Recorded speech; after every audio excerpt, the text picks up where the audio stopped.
سائل يسأل عن حلي المرأة فيقول: كنت أسمع بعض المشايخ يجيزون عدم زكاة حلي المرأة التي تستعملها، وقد قرأت متأخرا فتوى لسماحتكم بوجوب زكاة حلي المرأة المستعملة في الزنا، فأرجو تعليق سماحتكم على هذا الموضوع لأهميته وإفادتنا. حلي النساء من الذهب والفضة اختلف فيها العلماء، منهم من جعل فيها الزكاة إذا كانت لللبس، إذا كانت لللبس كما يجب فيها الزكاة ولو كانت لغير اللبس، ومنهم من قال إن كانت لللبس لم تجب فيها الزكاة، وإن كانت للادخار أو للتجارة وجب فيها الزكاة. والذي دلت عليه الأدلة الشرعية حسب علمي هو أنها تجب فيها الزكاة مطلقا، وبهذا قال جمع من العلم، ومروي عن عمر بن الخطاب رضي الله عنه وجماعة من السلف، ومذهب أبي حنيفة الإمام وجماعة، وهو الأظهر من حيث الدليل لعموم الأدلة الدالة على وجوب الزكاة في الذهب والفضة، مثل قوله صلى الله عليه وسلم: ما من صاحب ذهب ولا فضة لا يؤدي زكاتها إلا إذا كان يوم القيامة صفحت له صفائح من نار فيقبى بها جنبه وجبينه وظهره.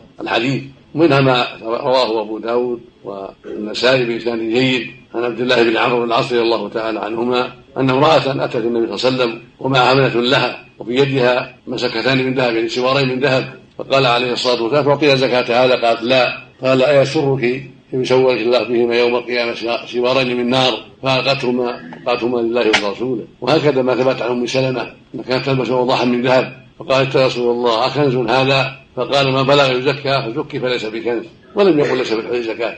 أما حديث رواه البيهقي وجماعة عن النبي صلى الله عليه وسلم قال: ليس بالحلي زكاة، فهو حديث عند العلم ضعيف ليس صحيح. وبهذا يعلم أن الصواب أن فيه الزكاة، أن الحلي فيها الزكاة إذا بلغت النصاب وحال عليها الحول، في كل 1025 ربع العشر، والنصاب 11 جنيه ونصف، 20 مثقالا، 11 جنيه ثلاث أسباع جنيه النصف، يعني ما بين الثلاث الأسباع والنصف شيء يسير والنصف أوضح. هذا هو النصاب، 20 مثقالا، 11 جنيه عن السعودية ونصف، 92 غرام، هذا هو النصاب. كان أقل من هذا فليس فيه شيء، وإنما تجب الزكاة كل حول. لكن مثل الماس والجواهر الأخرى إذا كان لللبس ليس فيها زكاة، إنما الزكاة في الذهب والفضة خاصة. أما الماس واللؤلؤ وبقية الأحجار الكريمة التي ليست من الذهب والفضة هذه ليس فيها زكاة إذا كانت معدة لللبس لا للتجارة.